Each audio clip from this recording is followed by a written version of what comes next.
Hey there. Ready for this? I am. Always am. This is a big one. We've got this whole stack of articles and notes about money. Yeah. Looks like quite the deep dive. It is, and I know you sent all this in because you want to understand how money really makes the world go round. Absolutely. Not just the basics, but the real deep stuff, right? Yeah. Let's get into the nitty-gritty. Well, I'm really excited to unpack all of this. Luckily, we have our expert here who's amazing at connecting the dots and making you see things in a whole new way. Well, I'm up for the challenge. These sources are fascinating. Okay, so to kick things off, one thing that jumped out at me was this analogy of money as the oil that keeps the world running. Oh, yeah. I saw that in one of the It's articles. a powerful image, isn't it? It is, because it gets to the core of how essential money is to pretty much everything. Right. But it's kind of funny, we think of oil as this physical thing, Mm-hmm.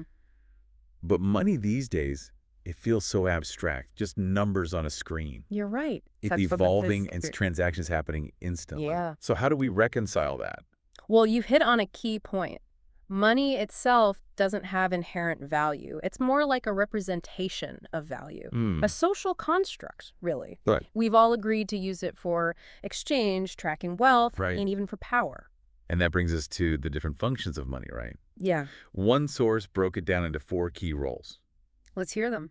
medium of exchange, store of value, unit of account, and investment tool. Classic functions. It's easy to just skim over these terms, Yeah, but your sources really dug deep. for sure. So let's take some time to break them down Feel it. and understand what they mean in the real world. Absolutely. Practical examples always help. Exactly. And a few of the sources kept bringing up this example of building a house. Ah, yes. A great illustration. So let's use that. When you hire a contractor and pay them, that's money as a medium of exchange, right? Perfect example. You're exchanging money for a service. Cash or digital currency. It all works. But it goes deeper than that. Oh, absolutely. The contractor uses that money to pay their employees, buy materials, Mm-hmm. lumber, concrete, all that stuff. Everything has a price tag. And that's money acting as a unit of account. Right on. It gives us a common language to measure and compare value. So it's like the common denominator that makes all these different transactions possible. Exactly. Without it, things would get pretty complicated. That's for sure. What about storing value, though? How does that fit into this house building scenario? Okay, imagine this. The contractor needs a new piece of equipment, maybe a fancy saw, Okay. to do their work better. So they save up a portion of what they earn. Smart. That's storing the value represented by that money Okay. in hopes of buying that equipment later. So it's like they're banking on the money holding its worth. Right. It's relying on this complex system of trust and perceived value. That's fascinating. And then there's the investment side. Exactly. That's where things get really interesting. Maybe the contractor invests some of their earnings in a mutual fund, hoping to grow their wealth over time. Makes sense. Or they could invest back into their own business, expand, hire more people. Right. That's money as an investment tool, aiming to generate more wealth, more activity, more value. It's like this loop where money is constantly flowing, Yeah. changing hands, creating things, building, generating value. But it's not just on a personal level, right? Yeah. Your sources pointed out that this is happening on a much grander scale, too. Oh, absolutely. It goes way beyond just individuals. Think about the national level, for example. Mhm. Governments use taxes, which are directly tied to money, to fund everything that keeps a country running.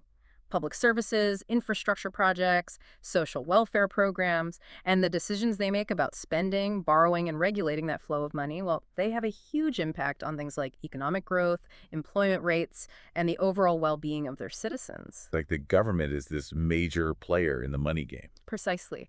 Their moves affect millions of people. And then zooming out even further, there's the global level. Oh, yeah. And that's where things get really complex. We've got international trade, exchange rates, capital flowing across borders. It's this giant web of interconnection. And money is the language that ties it all together. It is a powerful language, especially when you consider organizations like the IMF and the World Bank. Right. Some of your sources highlighted those. They have a lot of influence on global financial systems and policies. That's a lot to wrap your head around.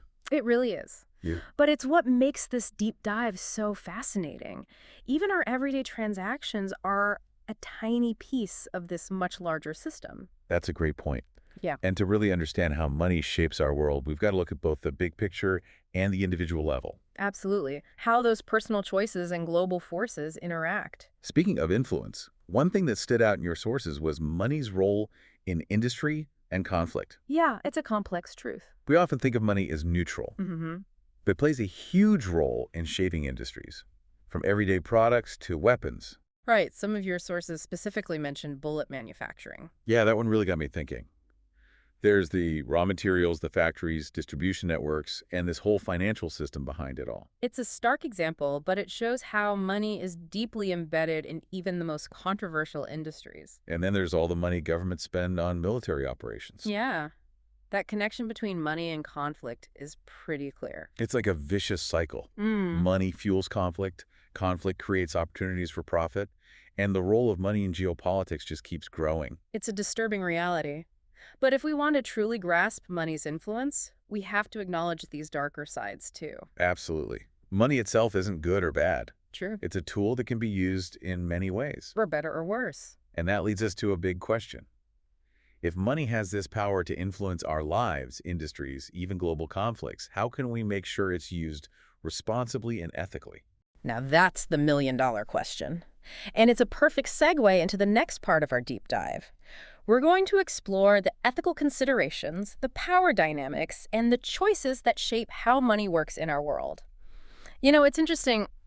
As we've been talking, we've naturally shifted from those tangible things like bullets and construction materials to something more abstract. Yeah. Your sources don't just focus on what money is, Right. but on how it affects us. That's a great point. The deeper we go, Yeah. the more we realize money isn't just about transactions. Right. It's tied to our values, our aspirations, Yeah. how we see ourselves, I'm at those. even how we see other people. There was one article that really dug into this. Oh, yeah. It argued that our modern obsession with always needing more, with economic growth, it's created this loop where money isn't a means to an end. Okay. It is the end goal for a lot of people. So are they saying we're like conditioned to chase money, Yeah. even if it doesn't make us happy? That's exactly their argument. Think about advertising. Yeah. A lot of ads don't sell you products. Right. They sell a lifestyle, Ah, I see. one you can supposedly get by buying things. Yeah. The bigger house, the fancier car. Mhm. These become markers of success, Yeah. even though deep down, we know fulfillment comes from other places. And if money is the key to those things, Yeah. no wonder we all chase it. Right. Like on a treadmill, running but not going anywhere. Exactly. And this is where your sources start raising ethical questions. One author called it affluenza. Oh, affluenza. I've heard that term. It's like this societal illness Wow. where chasing wealth leads to unhappiness. It sounds almost like an addiction. It really does. Think about it. Always needing more, never having enough, maybe sacrificing your values for money. It's a powerful analogy. But your sources aren't saying money is evil, are they? No, not at all. I mean, financial security is important. Of course, many of the sources acknowledge that money, managed well, can be an incredibly powerful tool. It can help you meet your needs, Right. pursue your passions, contribute to things you care about. It's all about balance. It's like that saying, money can't buy happiness, but it can buy freedom from worry. I like that.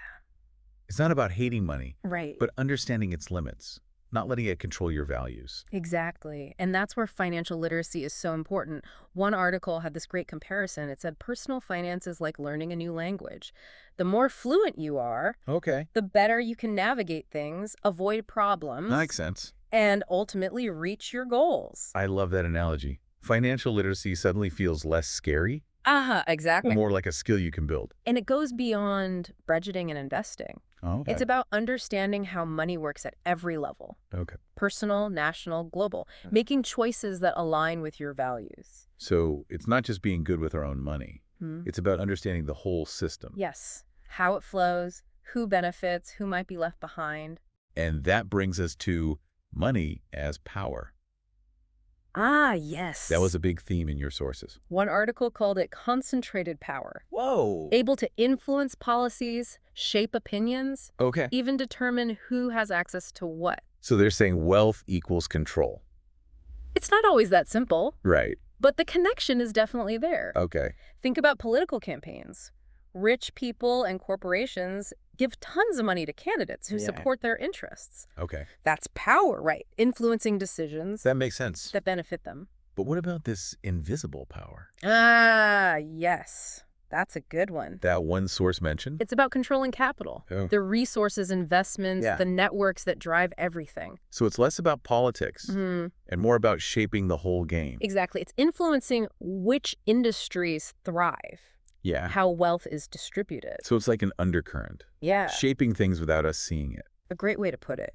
It operates behind the scenes, through those complex systems. And we've got all these different players. Yeah. Individuals, corporations, governments. All trying to navigate it. To their advantage. It's a fascinating dynamic, full of tension. It is, and it's why those sources emphasized understanding these power dynamics. It's crucial. Not just for our own finances, but for society as a whole. It helps us make informed choices, advocate for fairness. Right.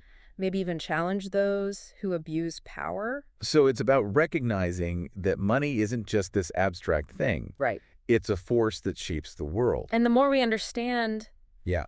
the better we can navigate it together. Wow, this has really got me thinking. Yeah. It's like we've peeled back the layers and found this whole new level of complexity and, honestly, a bit of unease, too. I get that. It can be uncomfortable when you start to really grapple with what money is. But essential, right? Absolutely. If we want to move past simple narratives and have a more honest conversation about money's role. And that's what makes this deep dive so valuable. It's not about easy answers. It's about asking the right questions. Yes. Challenging our assumptions. Becoming more aware and responsible. In this whole crazy system. Exactly. And speaking of challenging assumptions, it's time we tackle the big one. Oh, which one's that?